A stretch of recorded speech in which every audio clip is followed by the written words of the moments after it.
My name is Christian Ashley, a seminary student and servant of God, and you are listening to the Let Nothing Move You podcast, a proud Anazal Ministries podcast.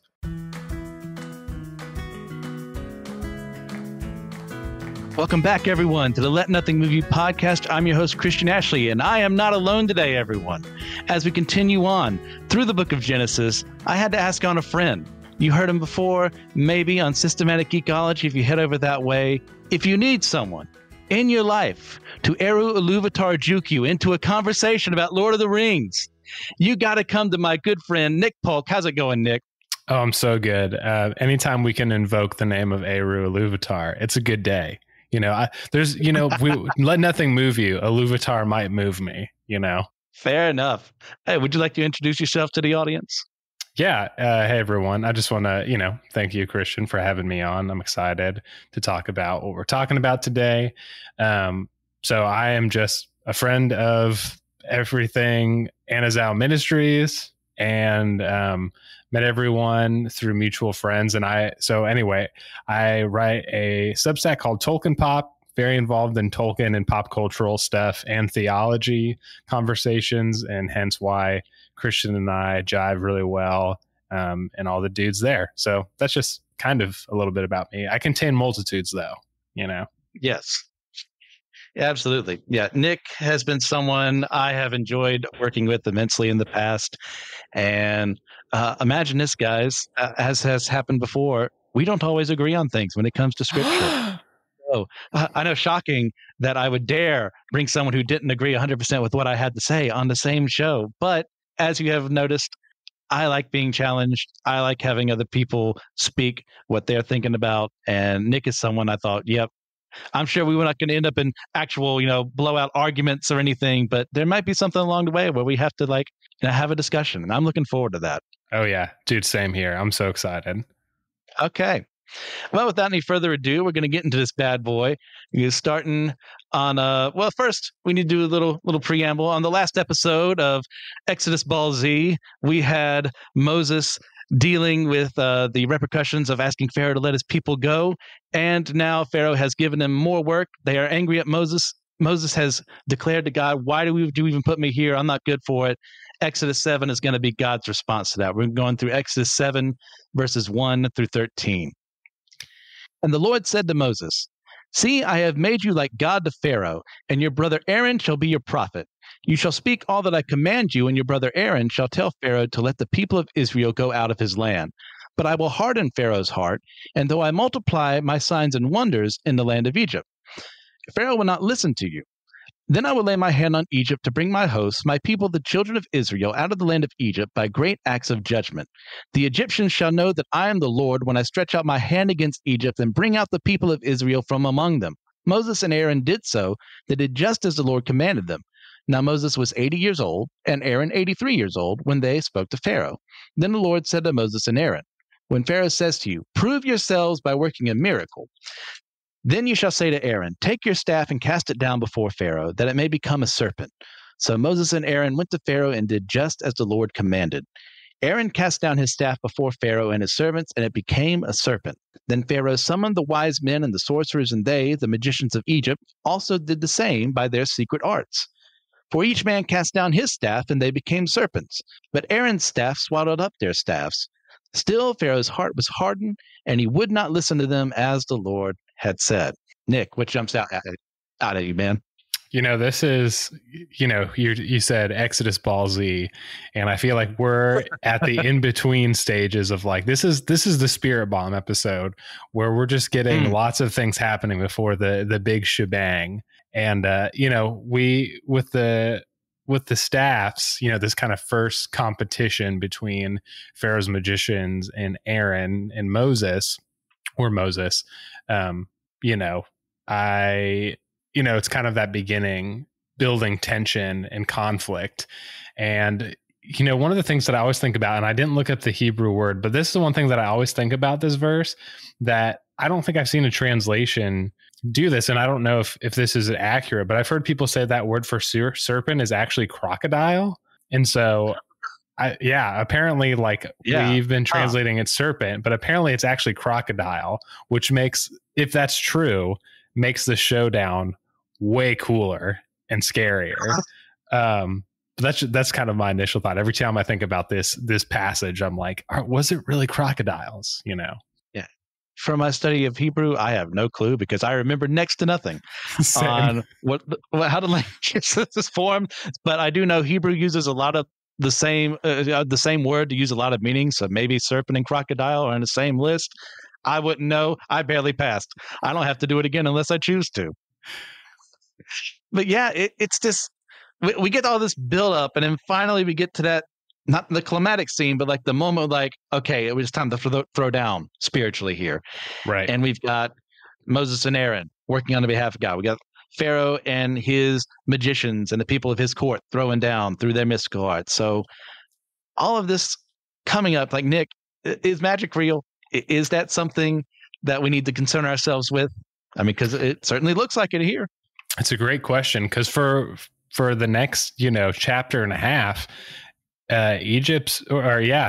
Pharaoh's magicians are going to be able to basically hang with Moses and Aaron. You know what I mean? They're going to turn all they keep up until later. But and this is where, I mean, we'll just kick it off early. I think this is where maybe some differing opinions on scripture, but I think that this, for me, that these stories this is where things for me kind of venture into the realm of myth for me in the biblical story.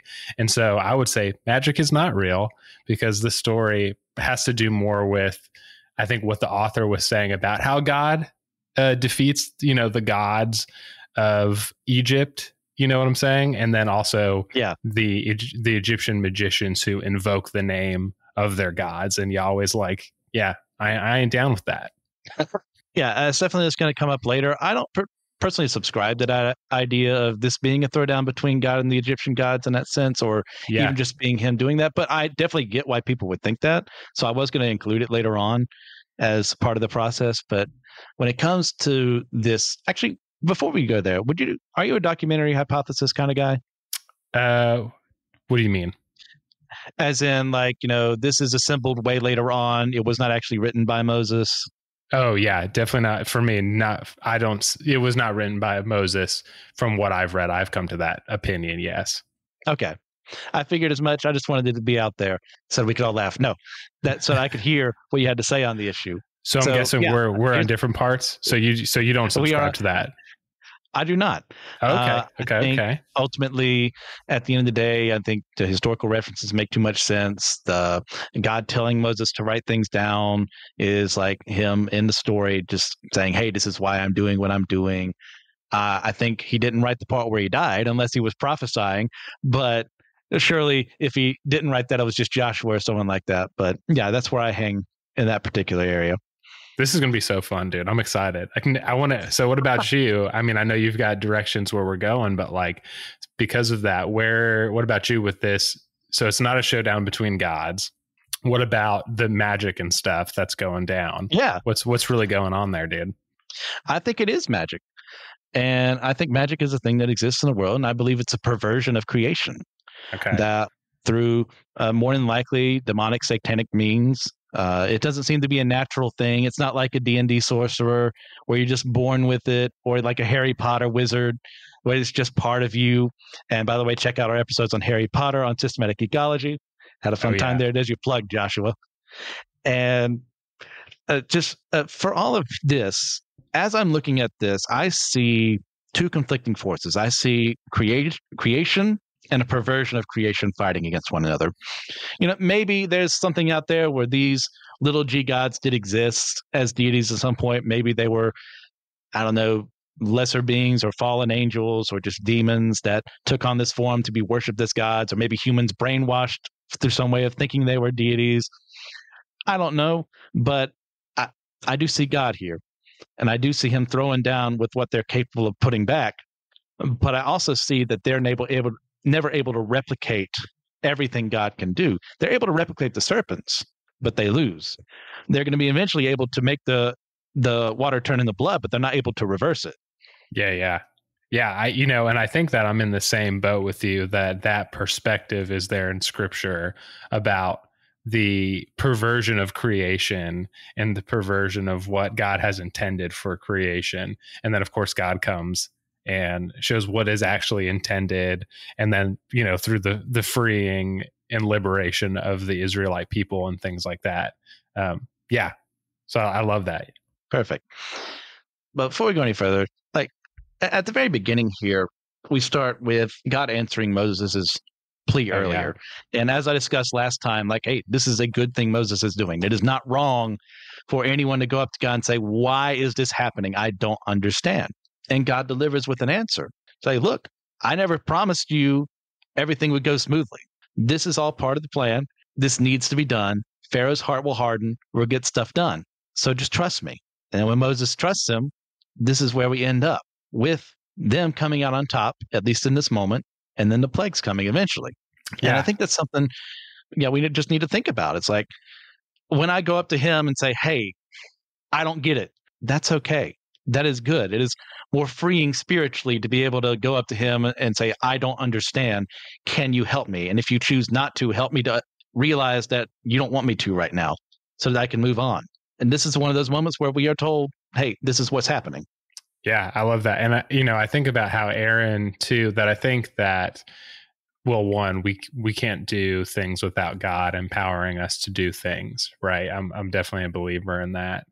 And that Moses is like, I can't do this. And this is where like the community and family of God come in, where Aaron's like, yeah, I'm the diplomat. I'll come in and say the things, and then you do the things, right? And so this way of God also empowering people through different means to get what he wants done. Yeah, which I think is really cool. And also the fact that they're in their 80s and they've been called to do this. Just about to bring it up. I mean, I'm at Lord of the Rings here. Aragorn was 88 in the Lord of the Rings. So I don't know. Were Moses and Aaron, different times? Did they age different? Were they were, numerically in their 80s, but was their bodies more like 40s and 50s? I don't know.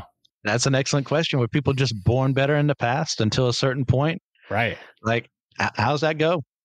Yeah. And you bring up the excellent point. Moses is 80, Aaron is 83, I think it says. And I think what that's really important in showing is it's never too late to start serving in ministry. Yeah. Regardless of who you are, regardless of what you did, Moses is a murderer. He fled from his people, lived a life of luxury for a bit at the beginning, then lived away from them and started living his own cushy life with a wife and kids while his people were suffering, rejecting that call a bit to come back and help, but then accepting it in his 80s. Yeah. And I identify with that enough. I mean, I'm not 80, nowhere close. Mentally, yes. But physically, I'm still 33. But I spent almost half my life saying, no, I don't want to go to seminary. No, I don't want to preach. I don't want to teach. I just want to be that guy who helps things run smoothly so I don't have to worry about anything. But that's not what he told me to do. Mm-hmm. So I could still be in that point of view, but he finally came to the point of breaking me and saying, look, how's that been working for you? You doing what you want to do versus what I told you to do. And eventually I had to come in humbleness and say, not that well. So I had to come out here in faith much later than he had asked me to do it, but still being faithful at some point in time. It doesn't matter when you start the journey. The point is to learn and actually do what's expected of you. Yeah. Yeah. And, and I think that even recognizing like along the journey, what you have, or at least coming to terms with what you have and the gifts that God gave you, I think is really tough. Because think about too, Moses being like in a very unique position to advocate for the people of Israel from being royal lineage, basically.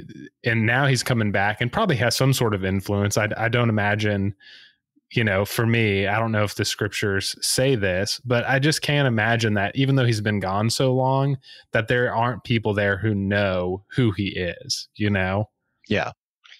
It's been 40 years, but there's still people going to be left behind. And, depending on, the Pharaoh who wanted them dead is gone. But hey, that Pharaoh probably had a kid who was around Moses. And, as much, I don't think this is around the time of Ramses, like, Prince of Egypt. But you get that from watching the movie, saying like there would be a connection there at some point.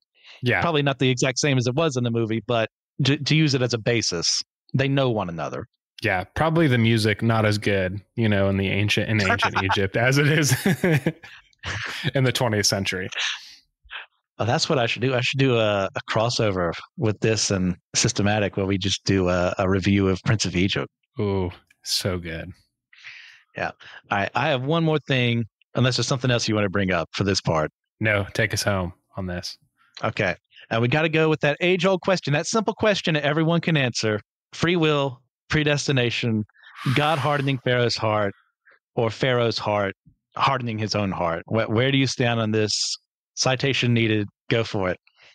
Yeah, and I'm one of those people that I'm in the free will camp, but I think that I'm not somebody who thinks that everything in the Bible needs to be reconciled. And so I think that there are verses in the Bible that absolutely point to a God who predestines things, is in control. And I think there's absolutely verses that point to a God who's open and changes God's mind, or is influenced by people. Similarly, there's verses in the Bible that say women can't be preachers. You can take the Bible and make that move. That's legitimate. And there's also, moments in the text where you say, yeah, women serve and can do this, And so I'm somebody who says that this is one of those instances, as somebody who is very committed to like freedom and God being influenced by us and being able to change. This is one of those moments that points to God determining and basically individually kind of like manipulating what's happening with Pharaoh to accomplish what God's trying to accomplish. So that's where I am. So this is one of those verses that makes me uncomfortable because it is so strong. I'm not somebody who's like, well, actually, let me do some acrobatics to try to reconcile that. And that I don't disrespect people who do that. I empathize with that, but I just don't think it's possible in my opinion. So, yeah. Fair enough. Well, we're going to answer that question today. 2,000 plus years of history, we're going to be the ones to do it. No, we're not. Yeah. And, I am free will and predestination. Yeah. However the heck that works, I don't pretend to understand the metaphysics behind that. That is, I will say, fully admit it's part of my own thing of like, do I choose God? Does God choose me? Or did both happen? Where does that happen? I don't know. I want there to be free will. And I will fully admit, like, I don't want to believe in a world where there is no free will. Because that runs counter to everything I think of. It breaks down the logic to me. But at that same time, I also see God predestining people towards himself. I also see for Pharaoh specifically here that Pharaoh starts off hardening his own heart. Mm-hmm. And then later in the text, we get to God hardening Pharaoh's heart. So that to me is God respecting Pharaoh's choices, is God bringing him to the point of, oh, this is what you believe. You're such a hardliner on this. Well, let me help you commit to the bit so that my glory will be known in the world. Now, I know there's some people who go a little further in their mental acrobatics there and gymnastics to get to other things, but that's kind of where I stand on this issue. Okay. Is that God knows Pharaoh's heart, allows Pharaoh to act like Pharaoh, then supersedes what was already there. Oh, interesting. I actually don't think I've heard that argument before. I really? It's I've never heard. I think what you said, most people kind of take it further. But what you've said is kind of this in-between place that I haven't really thought about before. So I'll have to think on that. I like that. Okay. Hey, we're learning things today. I like it. Yeah. But anything else for these verses before we move on? No, man, it just starts off with a bang. God's like, what's up? Yeah. Come and do some stuff. Serpent showdown. Right. Well, now that we've solved free will and predestination, I think I combine free will and predestination in the word. Yeah. Let's just move on. 14 through 25. Then the Lord said to Moses, Pharaoh's heart is hardened. He refuses to let the people go. Go to Pharaoh in the morning as he is going out to the water. Stand on the bank of the Nile to meet him, and take him in your hand the staff that turned into a serpent. And you shall say to him, the Lord, the God of the Hebrews, sent me to you, saying, let my people go, that they may serve me in the wilderness. But so far you have not obeyed. Thus says the Lord, by this you shall know that I am the Lord. Behold, with the staff that is in my hand, I will strike the water that is in the Nile, and it shall turn into blood. The fish in the Nile shall die, and the Nile will stink, and the Egyptians will grow weary of drinking water from the Nile. And the Lord said to Moses, say to Aaron, take your staff and stretch out your hand over the waters of Egypt, over their rivers, their canals, and their ponds, and all their pools of water, so that they may become blood, and there shall be blood throughout the land, all the land of Egypt, even in vessels of wood and in vessels of stone. Moses and Aaron did as the Lord commanded. In the sight of Pharaoh and in the sight of his servants, he lifted up the staff and struck the water in the Nile, and all the water in the Nile turned into blood. And the fish in the Nile died, and the Nile stank, so that the Egyptians could not drink water from the Nile. There was blood throughout all the land of Egypt. But the magicians of Egypt did the same by their secret arts. So Pharaoh's heart remained hardened, and he would not listen to them as the Lord said. Pharaoh turned and went into his house, and he did not take even this to heart. And all the Egyptians dug along the Nile for water to drink, for they could not drink the water of the Nile. 7 full days passed after the Lord had struck the Nile. Go for it, Nick. Oh, you muted, buddy. Thank you. Was trying not to breathe while you read. But you know, I hadn't really thought about this before, but the Egyptians had to dig along the Nile, which you would think is still part of like the Nile's river system to drink water, but how blood is supposedly coming from the, you know, even the branches and the stones and throughout the whole river. And so the fact that is there is really interesting to me. That is this something that that God is providing a way for regular Egyptians to survive, or is that just part of it? It just seems really interesting. And one of the things too, I think that, you know, I've heard people talk about like the reason why the Egyptians couldn't reverse this was because what Moses and Aaron, you know, induced through God's power is a sort of like natural phenomenon, like red tide or something like that. I don't know. I thought that was pretty interesting. I've heard arguments along those lines. But those are the things that stick out to me. Yeah. Yeah. What about you? Now, I think that to go with the Egyptians digging up other water, I think that's God like allowing them to survive, because the human body can only go so long without water. Yeah. And the Nile lasts for a week in this state. Like that would be an entire civilization destroying threat that would kill off the Egyptian empire within that week, because the human body isn't meant to last that long without it. So he is giving them a means to get water, but making them work for it. Well, and there's Hebrews that still live in Egypt too, and so they need to drink water as well. Yeah, true. And then you get to the whole thing, well, was the water the Hebrews had, did it even turn red, or were they able to just grab the water and it would be purified because they were his people? That we could argue that all day. I'm not seeing too much in the text that says either way, so I'm not going to waste too much time on it. But what was the other point you made? Talked about like the people talking about inducing like a natural phenomenon within the Nile, like red tide or something. Yeah. And that would be algae. I think so. I know very little about the science behind red tide. Yeah. It's not my forte either, but if I remember correctly, it's something that kind of steals the oxygen away. Yes. From the water. So fish can't breathe. And kills them off. So, I mean, and it stinks really bad. Ancient. Sorry. Go ahead. You were cutting out there. Oh no. It stinks real bad as well. Oh yeah. I mean, could this be an ancient form of biological warfare on Moses and Aaron's behalf? I mean, if they knew how, it's certainly possible. I mean, but to do it everywhere in Egypt, it kind of ruins credulity for me.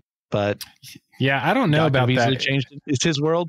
Yeah, because there is actually documented cases of Egyptians using biological warfare. Like they would create like chemical traps in tombs if thieves tried to steal from Egyptian pharaohs' tombs. But like you said, the widespreadness, I don't know if that would be doable without killing everybody or something, you know? Yeah. I think it's a bit much. I definitely see where people would try to finagle their way around that, but not really. But honestly, we kind of brought it up earlier. Like, much like water in and of itself is the human body, blood is life. Yeah. And that's something we're going to see multiple times over in scripture, is kind of a comparison between the two, why they're so important. The body needs both in order to survive. We need a proper amount of blood in our system. We need the proper amount of water to just keep existing. Without either one of those at the levels they're supposed to be, we're done for. So by God turning the Nile into blood, he's removed the major source of Egypt's fresh water, which is how they were able to become a civilization. They were entirely dependent on the flooding of the Nile to water their crops, to establish their stronghold over this land. And not only did it turn to blood, but it's killed the fish inside of it, killing the fishing industry. So no doubt there's an economic turmoil caused by this too. And we get to the point like, hey, like, do the Egyptian people deserve to suffer because of what Pharaoh is doing? Right. And here's my take on it, and I'll let you have your way after this, is just recall the fact that these are the very same people who for hundreds of years have stood by and lived off of the fruits of labor that the Israelite people had done. And from what we can tell, at least in scripture, never once spoke a word in their defense or attempted to find a way to change the system from within that enslaved them, simply because the profit that they gained from the Israelites' misery was too good to abandon in their pride and greed. And maybe not everyone thought about that as like an active thought, but they were definitely benefiting from that very system. And while I take no pleasure in their suffering, I can also only throw and spare so much sympathy their way, or Pharaoh for just hardening their hearts or allowing this system to be in place. It's the same way that, with systemized racism within America. It's like when we get to that point of other people are benefiting from the system, other people are not, and people aren't doing enough to stop it. Well, who are we to complain when God throws issues our way that force us to deal with that issue? Yeah. Yeah. I think that's a really great point. I just, the imperial implications of that, but like you said, the societal responsibility is there as well. Like at the beginning of Exodus 2, they like at the end of Genesis, right? Joseph has integrated Israelite and Egyptians in Egypt. And so we've got years and years later where at this point, like I'm sure the line between who is pure Israelite and pure Egyptian is very murky and few and far between. And so there's probably family members and even neighbors and, extended family that are enslaved, so there are these things that, it's not only is it just separate kind of ethnicities, but family enslaving family in a large sense. I think that just, I won't harp on I'll just reemphasize what you said about just, it's you have some sort of empathy, but also there's responsibility there that isn't taken. But I also think that because I view this text more mythologically, that I think in the context of the story, I think that the blood is literal blood for the things that you said about blood and water kind of being these, it's the liquid of life, a lot of things. That's where, especially in the New Testament, where, the blood of Christ and things like that definitely ties to that Hebraic understanding as well. And so, like you said, having these economic impacts, societal impacts as well. I think in the context of the story, it makes perfect sense that it's literal blood and not like a natural phenomenon like red tide or something like that. Yeah. And I think it helps too that, God has given plenty of time for things to change on their own. Hundreds of years, eventually they were perfectly fine just living with each other. Yeah, they were foreigners in the land. They just kind of like, you just do your thing over there. Then a new Pharaoh comes up, doesn't know Joseph, enslaves him for these 100, 200 years, however long. We're not entirely sure, depending on how long you think the Israelites were in Egypt, if they were even in Egypt. Some people still don't believe that.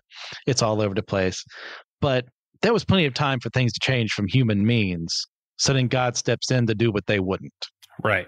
So I don't think they have the right to say, well, why would you do that? I think more likely you'd get people, well, why wouldn't you do that? Right. And then they get angry with how he does it. Yeah. But it is what it is. So Nick actually brought this up earlier in the idea that there is a thinking in some circles, some commentaries where people say that these plagues correspond to specific Egyptian gods and goddesses and their pantheon, and how God is showing his superiority over them in the way that the magicians aren't able to. They're able to replicate some things, but not able to reverse them. would be a huge blow in the face, especially if there were priests involved in this, trying to fight back against God's plans here.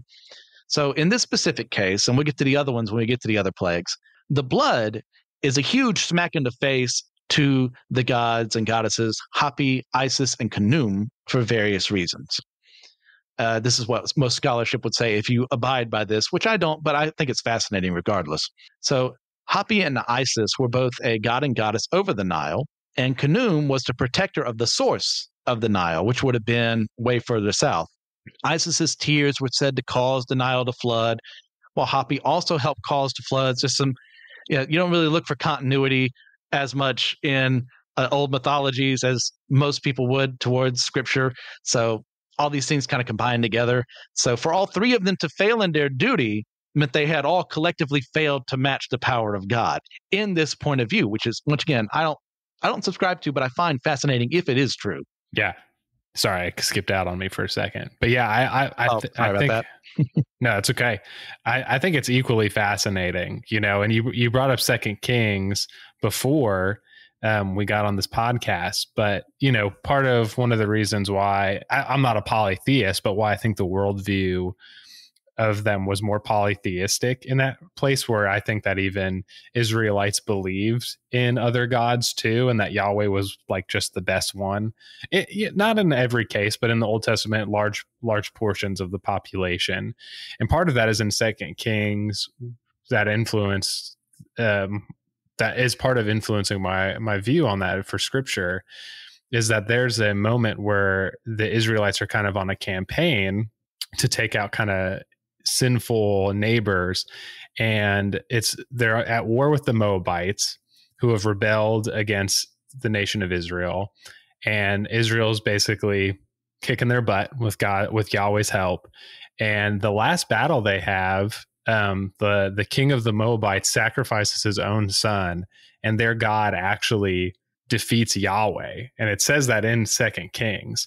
And like I said, it's fat. Like you said, I don't know. I don't believe in the actual metaphysics of polytheism, but it's just interesting that, if that was the worldview, and then seeing how Moses and Yahweh and Aaron come together and basically just one God just destroys a pantheon of Egyptian gods is just pretty hardcore. Yeah, I think that's an important point to make about Israeli history. It's not quite the Sunday school version we want, where, there were times when maybe they went astray, but for the most part, they just served the only one God. But very few times in their history were they solely committed to him. They would bring in other gods from other nations, and that would make God jealous and upset because, hey, what have they ever done for you? Look at me, who has always been faithful to you, even though you've been faithless pretty much your entire lives. And doesn't that say much about us too? So yeah, to bring that up is an important point to make, because I think sometimes we get our viewpoint is too narrow. And there were times in Israeli history where they did only serve and worship Yahweh. Right. David's reign would be a big one. Josiah's reign would be a big one. But they kept syncretizing. They kept adding on to what they already had. So there's very few periods of time where they were solely committed to him. Yeah. Very few times where they were committed to Yahweh alone and that sort of monotheism. Yeah, for sure. Yeah. While we're on the subject, are you of the belief that Akhenaten worshiping one god, the sun god, Aten, was influenced by the events of Exodus? I have read a couple books on the history of, specifically from a Jewish perspective, the history of God and through Jewish history, and specifically from a Christian perspective. And I think there's something there. I don't think there's like one-to-ones or something, but I think that there probably is some sort of influence, in my opinion, on what happens with Hebrew theology, essentially. Yeah, from that cult, that monotheistic cult in Egypt. Yeah. I don't personally subscribe to it either, because I date the Exodus around like 1446 BC, I think. Oh, okay. And that would be 100 years before Akhenaten, if I remember my Egyptian history, which you definitely citation needed whenever I throw out a date. So yeah, I just thought it was fascinating. I did bring it up earlier in this series, so I just wanted to get your thoughts on it before we moved on. Yeah, super cool. I haven't read anything about that in probably a good 5, 6, 7 years. So that's super fun and nerdy. Yeah, it's one of those conspiracy theories you kind of go, well, I could see it, but I don't know if I believe it. Do you know Chaim Potok? Chaim Potok. Not off the top of my head. So he was a Jewish novelist in the 20th century, and he wrote a history of Judaism, essentially. And so that's where I first encountered it. So I think it's called like The History of the Jews or something. Very interesting. And he actually traces and deals with that specifically in that book. Huh. Chaim Potok? Yeah. Okay. I have to look that one up. Yeah, I'll send it to you. See, I already knew this would be a fruitful conversation. You know, we're both learning stuff. We're both throwing stuff each other's way. This is why I wanted to do this. Ooh, ooh. Do you have anything you want to add to chapter 7 before we move on to 8? No, I feel we could stay here forever, but we got to get to chapter 8, dude. Oh, of course. Yeah. So chapter 8, starting in verses 1 through 7. Then the Lord said to Moses, "Go into Pharaoh and say to him, 'Thus says the Lord, let my people go that they may serve me. But if you refuse to let them go, behold, I will plague all your country with frogs. The Nile shall swarm with frogs that shall come up into your house and into your bedroom and on your bed and into the houses of your servants and your people and into your ovens and your kneading bowls. The frogs shall come up on you and on your people and on all your servants.' And the Lord said to Moses, say to Pharaoh, Aaron, stretch out your hand with your staff over the rivers, over the canals, and over the pools, and make frogs come up on the land of Egypt." So Aaron stretched out his hand over the waters of Egypt, and the frogs came up and covered the land of Egypt. But the magicians did the same by their secret arts and made frogs come up on the land of Egypt. What sticks out to you, buddy? You know, it's just these different things, like just these natural phenomenons that just they just seem like extreme annoyances. Like, I mean, at first it feels like frogs is kind of a step down from turning the entire Nile to blood. That's kind of it. It's just one of those things where I'm like, yeah, they're in everyone's houses. It's very inconvenient. But smelly frogs, at least you can drink water, I guess, unless the Nile's still blood at this point. I mean, yeah, after it was already like stinking before, it's like, no, thank you. No, thank you. So this part right here is one thing I have heard other commentators say, I kind of get behind, is this is God proving his mastery beyond the control of just the Nile. Okay. And you could have like an Egyptian say, well, yeah, he can turn the waters of the Nile into blood because maybe he's a god of rivers or maybe a god of water. Oh, cool. But for him to extend beyond that reach is to showcase his power over nature and over the land as well by forcing the frogs into the homes of Egyptians that were far from the river. Right. And they then proceed to invade the entire land. So I found that fascinating as I was doing my research for this. Yeah. I mean, it makes sense with how it just kind of keeps extending beyond like to insects and then, of course, the weather and stuff like that. So it makes sense that it would just not be so Egyptians wouldn't be like, just another river god, like whatever. I mean, because in their point of view, like gods hold specific spheres of influence, right? But they stick to them, right? You don't really see, Osiris say, "Well, now I'm lord over Greece," or Anubis say, "Well, the underworld's fun, but no, I'm now god of tanning on the beach." Yeah, it doesn't happen. Yeah, it's fascinating. I have not read anybody about that, so I mean, I love that. I'm learning a ton here and thinking about that. It's precisely why we do this, so we can encourage each other and learn with each other, man. Yeah. That's why I do what I do. So going back to the God versus the gods of Egypt hypothesis, if that is correct, then this scenario would be God's way of showing his power over Hecate, who was the frog-headed goddess of fertility and wife to Khnum, if you remember, who's the god of the source of the Nile. So sticking something else there in that point of view. So I saw multiple sources from mostly Christian authors, so I don't know how many Egyptologists would back this up. So I'm prefacing this with that, that frogs were considered sacred by the Egyptian people and thus could not be killed. So that's why they didn't try to get rid of them by slaughtering them, which it creates its own problems, but at least the frogs are dead. So it certainly shows at the very least that while Pharaoh's magicians could create frogs like the plague did, they also couldn't get rid of them either with their magical power. So while they're able to make the problem worse, they can't do anything about getting rid of them. Yeah. And you bring up like fertility and the source of the Nile, which I know the source of life because it's water, but even like in a lot of creation mythologies, and I don't know the creation mythology behind Egypt, the Egyptian pantheon, but I know that water is a big part of it, right? Even in the Old Testament, in Genesis, right? The spirit over the waters type of a thing. And so it just shows, another could be, I don't know if it could be saying like this God too of the Israelites is the source of life as well, super interesting. For Egyptian mythology, it was definitely created by like a 13, 14-year-old boy because there's a lot of masturbation creating things. Yeah, you look at those kind of ancient world, there's just a lot of random sex and, it's very strange. Yeah. Anything left for these verses? No, I'm good if you're good. All right. I'm good, man. We'll move on to verses 8 through 15. Then Pharaoh called Moses and Aaron and said, "Plead with the Lord to take away the frogs from me and from my people, and I will let the people go sacrifice to the Lord." Moses said to Pharaoh, "Be pleased to command me when I am to plead for you and for your servants and for your people, that the frogs be cut off from you and your houses and be left only in the Nile." And he said, "Tomorrow." Moses said, "Be it as you say, so that you may know that there is no one like the Lord our God. The frogs shall go away from you and your houses and your servants and your people. They shall be left only in the Nile." So Moses and Aaron went out from Pharaoh, and Moses cried to the Lord about the frogs as he had agreed with Pharaoh.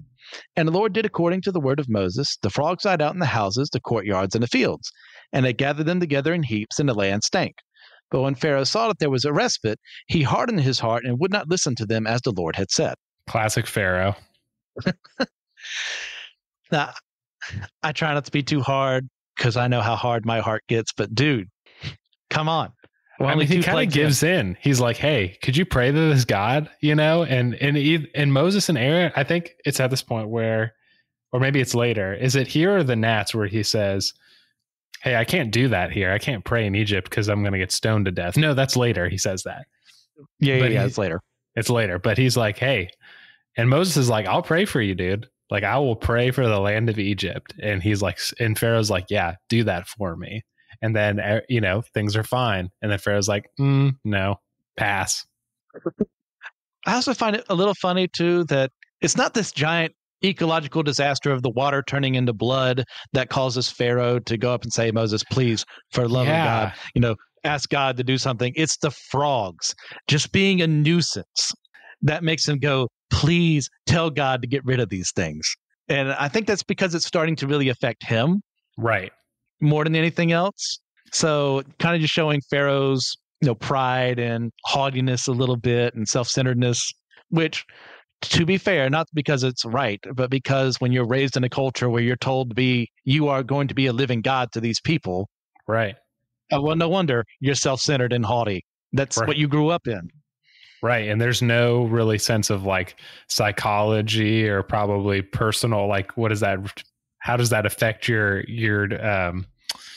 neurology and stuff like that, and how you develop your sense as a person? It's just, it's what they believed. And so it's just, why would I be any way else? I'm a god on earth, Yeah. People think affluenza is some modern phenomenon. It's always been a thing. Right.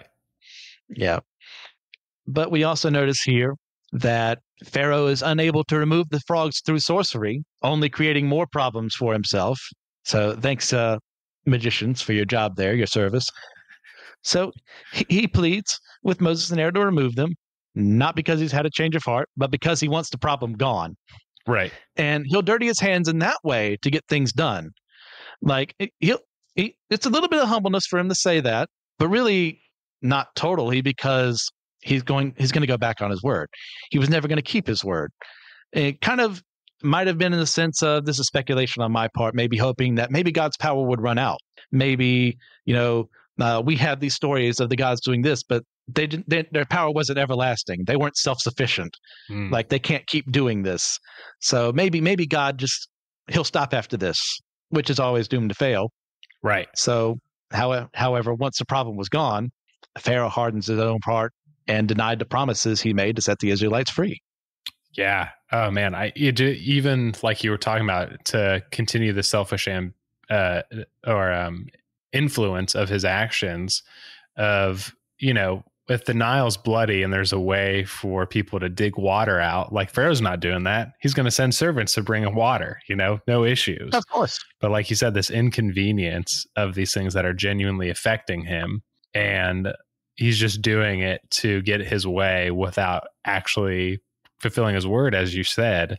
It just shows the difference, and even how Pharaoh views himself as a god, and how Yahweh acts and calls his people to act, to be like him, and obviously not even close. So And this is one of those plagues too. It's like, I love frogs. I love toads. I love snakes. Oh, yeah, same. I love reptiles, amphibians. Like, I was the kid that was always bringing them into the house. My mother yelling at me to throw them away. It's like, no, these are my friends. And it never quite worked. I finally managed as a teenager to adopt an anole that was given out at church as like a present. But poor thing, she didn't last that long. It wasn't her fault. I was a very bad owner since I had never had the planning and beforehand mom to do it correctly.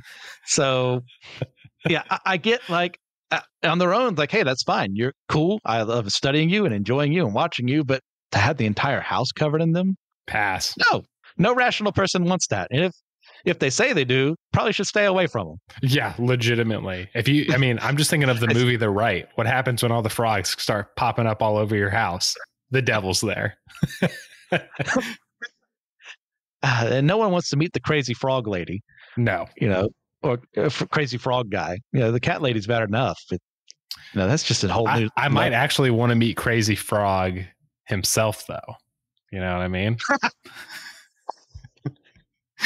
It's an older meme, sir, but it checks out. Yes. Anything else, Nick? No. Okay. Let's talk about gnats. Verses 16 through 19. Then the Lord said to Moses, say to Aaron, stretch out your staff and strike the dust of the earth so that it may become gnats in all the land of Egypt. And they did so. Aaron stretched out his hand with his staff and struck the dust of the earth, and there were gnats on man and beast. All the dust of the earth became gnats in all the land of Egypt. The magicians tried by their secret arts to produce gnats, but they could not. So there were gnats on man and beast. Then the magicians said to Pharaoh, this is the finger of God. But Pharaoh's heart was hardened, and he would not listen to them as the Lord had said. Man. What about here, Nick?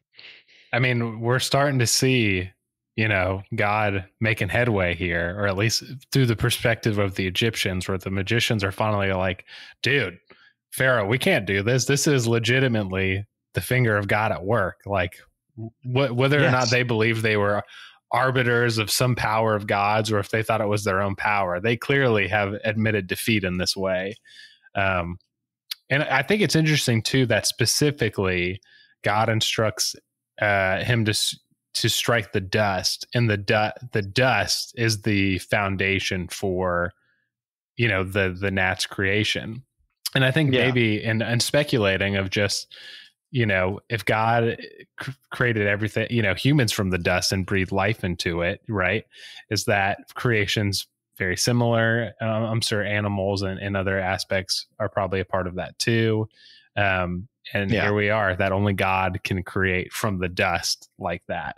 I think you're onto something there. It's kind of like even God mocking that part of creation itself. Be like, oh, you think you're above? I made you from this, so let me use that thing you're made out of, that I formed you from, to screw with you and let you see that you're not in charge like you think you are. Oh, yeah. I see something behind that. Yeah, I like the mockery, almost like a satirical approach that God's using specifically through that. Yeah, that's interesting. Yeah. I'd write a 5-page paper on that. Ooh, do it. You seminarian. Yeah. But another thing too is, as someone who likes the outdoors but doesn't stay out in the outdoors, gnats are one of the reasons why. 100%. Terrible. Like, I love nature. Like, I'll go camping every now and then if someone invites me, but it's never my idea to do it. It's like, I love my creature comforts too much, as has been made evident on the show multiple times before. I'm a prissy little princess who doesn't like to get dirty, who doesn't like to sweat that much. So when I do my rounds at night for work, locking the doors on campus, making sure everything's secure, I am assailed, especially in the summer, by gnats and flies just attacking me in the midst of the night because I'm a warm body. There's sweat on me. That tastes nice. So they just come after me. So I get why this would be annoying. Oh, yeah. And that's some of the most annoying creatures on earth to deal with, especially in an arid country like Egypt. They were just abominable to deal with. So for them to be practically countless in number and attack both man and beast relentlessly was immensely terrible to be in the middle of. Yeah. And just being near the Nile, we're in the South. It's humid too. Add to the humidity, and it's just a birthplace for all kinds of bugs. And so I'm sure that it was already, there's probably mosquitoes too, all kinds of stuff that near the Nile, and to make a giant army of gnats to just add to the misery. Like, I could probably, out of all the plagues we've done so far, I could handle the blood, I could handle the frogs. As soon as the gnats come in, if I was Pharaoh, I'd probably be like, yo, can you pray to this guy? Like, I'm done with these gnats. I can't say I blame you one bit, Nick. No me gusta. Yo también. So if you're following along with the God versus the Egyptian pharaohs hypothesis, this would be against the god Set, who was said to rule over the dust of the desert. So for his part of his domain to be used in the creation of gnats that assailed Egypt was a way of God showing mastery over his work as well. And furthermore, God proves, as we mentioned earlier, he's the only one capable of reproducing this miracle through his servant Aaron, as the magicians of Pharaoh's court just fail utterly and then do the audacious thing and attribute the power to God, which is bad for business, but good for truth. Yeah. But Pharaoh will hear none of it. Yeah, this one he does. I mean, it's not here. He doesn't ask to pray or nothing. His heart remains hard. Yeah. Yeah, I'm with you, Nick. There's no way. Like, I'd be done. It's like, okay, wherever you want to worship, go. Leave, never come back. I'm done. It's interesting too to see, like, even pharaohs in ancient times had they're people too, different personalities. He might have been like, maybe he grew up like you, Christian. He brought in the snakes and the frogs, so he's got a special affinity for them or something. Or no, sorry. Yeah. He grew up the opposite and hated frogs. Sorry. And now maybe gnats he liked. But he was a bug guy. Yeah, he was a bug guy, Yeah. Yep. Nope. Never been a bug guy. Before my grandfather passed, we were watching CSI one time. He said, I think it could be one. I just couldn't handle all the dirt, grime, and the bugs. And he kind of looked at me and said, I don't think you want to be a CSI. Oh, yeah, I guess not. I love that man. Miss him every day. R.I.P. Grandpa. All right, we good for this part? Oh, yeah. So we can finish off this sucker. All right. We're going to be going to verses 20 through 32, and we'll be done with today's episode. Thanks for sticking around with us. Sometimes we were even on point and talking about what we were supposed to. Verse 20. Then the Lord said to Moses, Rise up early in the morning and present yourself to Pharaoh as he goes out to the water, and say to him, Thus says the Lord, Let my people go, that they may serve me. Or else, if you will not let my people go, behold, I will send swarms of flies on you, and your servants, and your people, and into your houses. And the houses of the Egyptians shall be filled with swarms of flies, and also the ground on which they stand. But on that day I will set apart the land of Goshen, where my people dwell, so that no swarms of flies shall be there, that you may know that I am the Lord in the midst of the earth. Thus I will put a division between my people and your people. Tomorrow this sign shall happen. And the Lord did so. There came great swarms of flies into the house of Pharaoh and into his servants' houses. Throughout all the land of Egypt the land was ruined by the swarms of flies. Then Pharaoh called Moses and Aaron and said, Go, sacrifice to your God within the land. But Moses said, It would not be right to do so, for the offerings we shall sacrifice to the Lord our God are an abomination to the Egyptians. If we sacrifice offerings abominable to the Egyptians before their eyes, will they not stone us? We must go 3 days' journey into the wilderness and sacrifice to the Lord our God as he tells us. So Pharaoh said, I will let you go to sacrifice to the Lord your God in the wilderness, only you must not go very far away. Plead for me. Then Moses said, Behold, I am going out from you, and I will plead with the Lord that the swarms of flies may depart from Pharaoh, from his servants, and from his people tomorrow. Only let not Pharaoh cheat again by not letting the people go to sacrifice to the Lord. So Moses went out from Pharaoh and prayed to the Lord, and the Lord did as Moses asked, and removed the swarms of flies from Pharaoh, from his servants, and from his people. Not one remained. But Pharaoh hardened his heart this time also, and did not let the people go. Man. Start us off, buddy.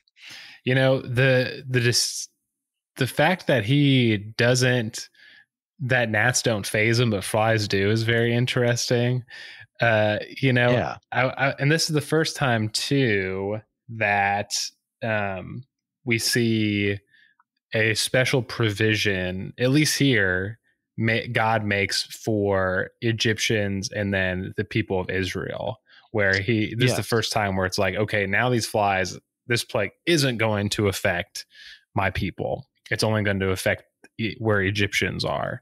And I wonder, are these flies like regular flies? Are they horse flies? What kind of, are they a different type of insect that they didn't have words for, that actually, hopefully not tsetse flies. Yeah, seriously. They said they ruined the land. Like, does that mean they destroyed the crops, killed?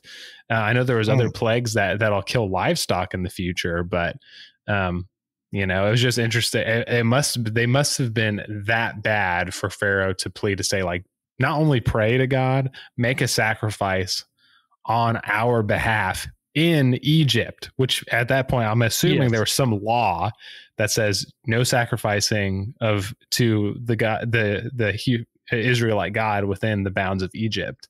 There's something here, that there's an intensity here that I think is really easy to miss when you're just like, oh yeah, flies came. Yeah, great points. And you look at this and like, okay, the gnats didn't do you in, but the flies did. Right. That's your sticking point. Okay, I mean, I'll work with that because that's what's presented to me in our source material here. But it comes with that stipulation. Oh, you can sacrifice, just do it in the land. Right. Forgetting it's him in humbleness coming with his version of humbleness. Be like, I'll give you what you want, but do it my way. Right. Not what your God wanted, because don't forget, I'm God, by the way, too. So I will give you this. I'll recognize this power a little bit, as a fellow God. But, you got me there, buddy. But just get rid of it and we'll work this out. It's like, so how do you reach that point in your life where you're seeing these things? It's like the Pharisees and Jesus. Like, how do you get to that point? You were watching him bring someone back from the dead. You were watching him heal the miraculous, throwing out demons from people. And you go, nah, he's working with Satan. Yeah. Yeah. In that perspective too, just because I just think about what the perspective of Egyptians were. It seems like they believed that Yahweh was at least a real thing, because Pharaoh wouldn't have asked them to pray if he didn't, I would assume. But would they, because the Romans, after Christians got started late, thousands of years later, like, they were called atheists, because they didn't believe in the Roman pantheon. So was there a similar belief, or at least an intensity of like, oh, they may serve this God that we, tentatively believe in just because we're polytheists or whatever as Egyptians. But like, were they a form of atheists, before atheism was a concept or something? Yeah. I mean, because you very rarely find people at least admit that they didn't believe in other gods to that point in time in history. Right. So, yeah.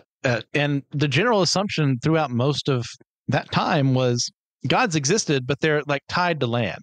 Right. Or, you can bring that land back with you to a new place, and then we can worship on the soil of where your God is from. So this Yahweh guy pops in, like, we don't recognize him. Where does he come from? How is he able to have this authority over these other gods in this area? Like, if anything, he should be a god of Canaan, where you people came from, and yet he's trouncing us, and yet he's doing all these things. Like, it must have been, to see the fuses just blowing in that scenario. I don't know. I shouldn't get too schadenfreude about it, but it would be immensely amusing to see that in action.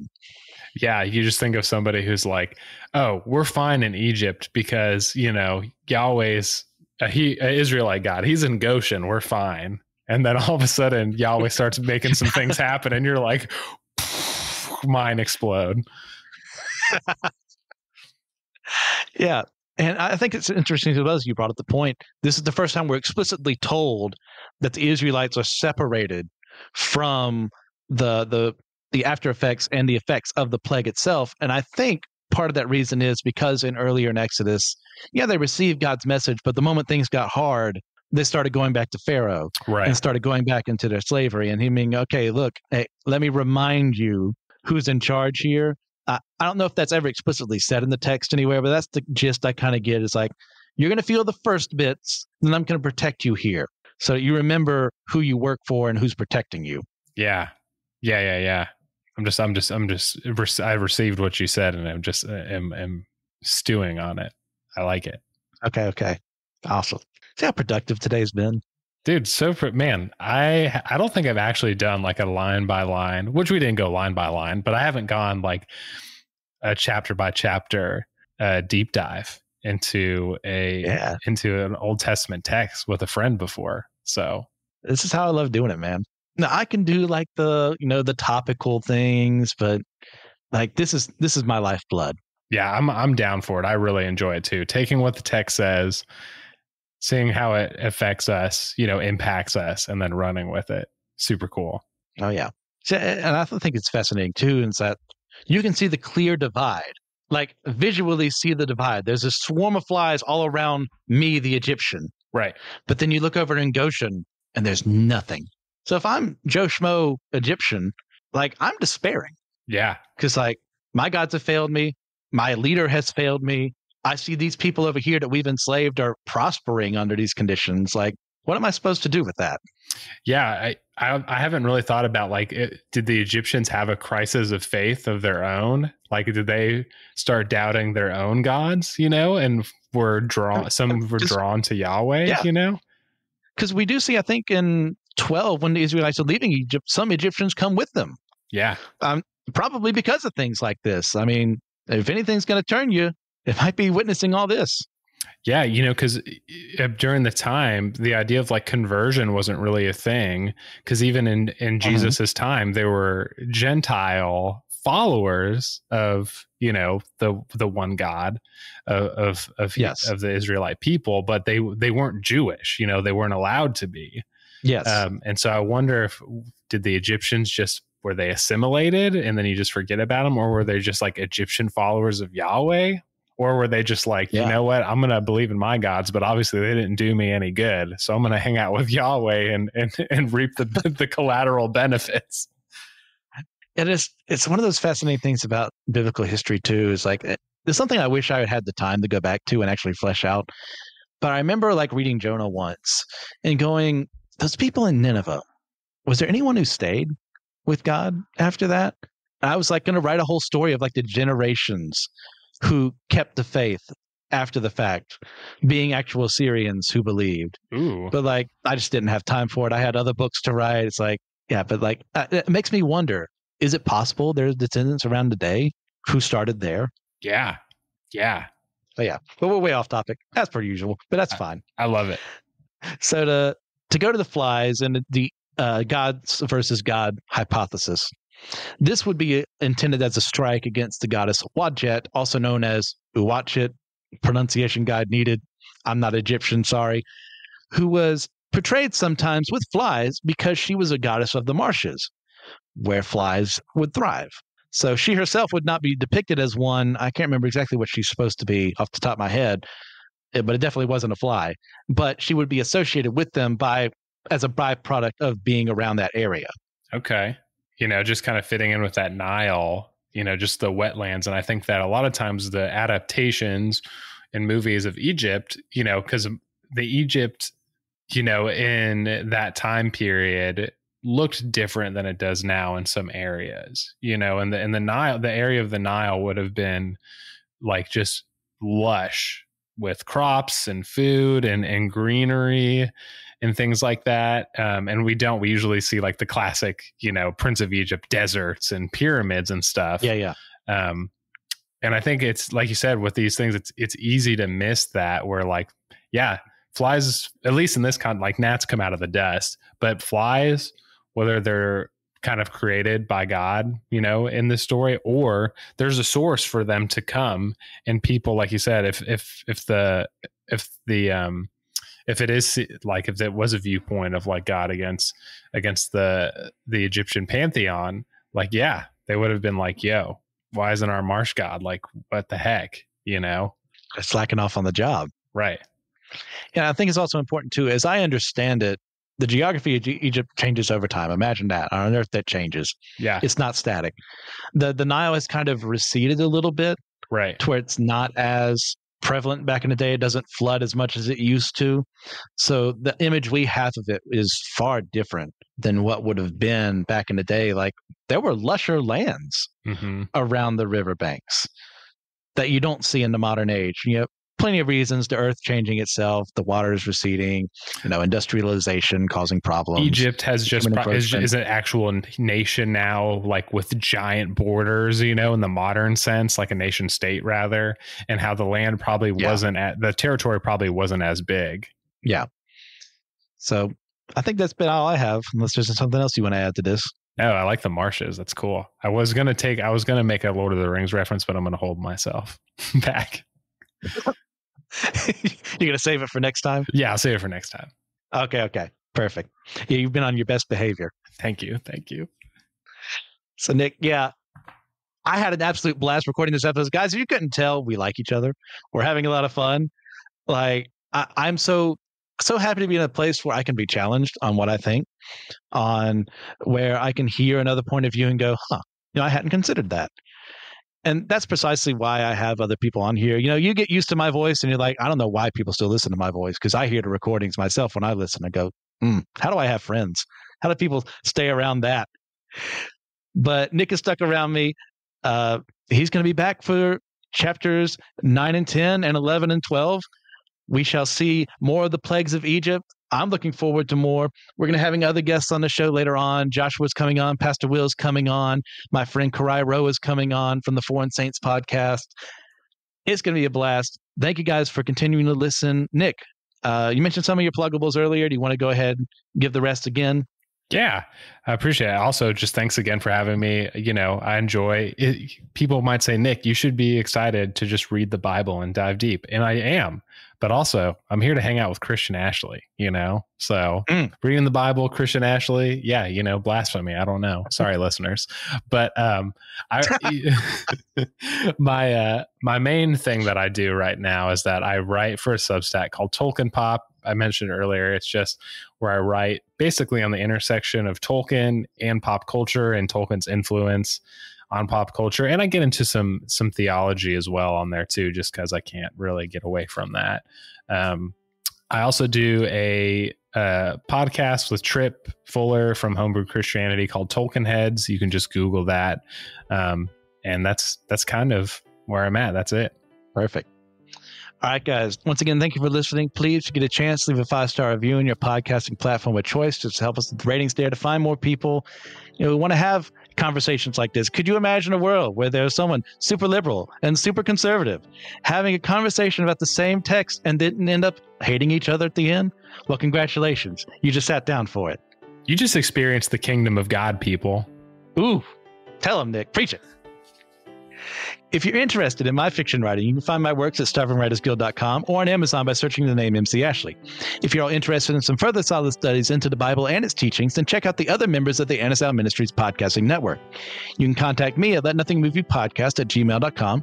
I'd like to spend a special thank you to Joshua Knoll for the editing that he does and for the music he has to the podcast. And with all that in mind, God bless you in accordance to his will and not mine. And allow me one more time to remind you, let nothing move you.